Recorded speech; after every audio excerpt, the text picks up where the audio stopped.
Okay, we're going to make a toilet roll cannon. To make a toilet roll cannon, you are going to need 2 toilet rolls, tiny piece of paper, and some elastic. I'm using the elastic off a face mask that now stinks of my rotten breath.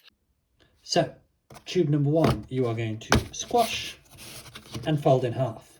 Then, a sharp pencil, and poke a hole through. Now I can't get a pencil through all of it at once, so I go through one half first, and bring the other half up.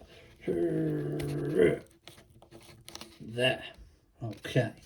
Now that I've got my hole all the way through, next I am going to put a hole on each side of this one, but I don't want to squash this tube, so 2 holes. Next, you're going to need your elastic.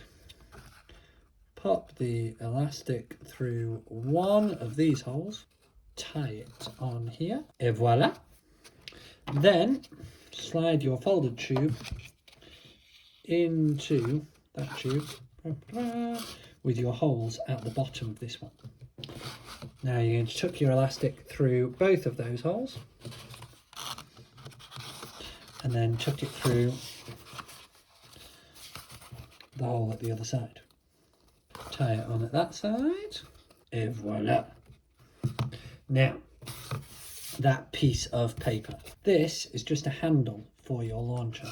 So all I'm going to do is, on the back here, I'm going to tuck this through the elastic so that I've got something that's a bit easier to pull on when I want to launch my things. Right, that should now be ready. Shall we test it?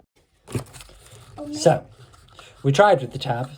The tab fell off immediately, but you don't really need it. You can pull on the cardboard tube. So, load your paper into the top, just a scrunched up ball of paper. Pull this back, and fire!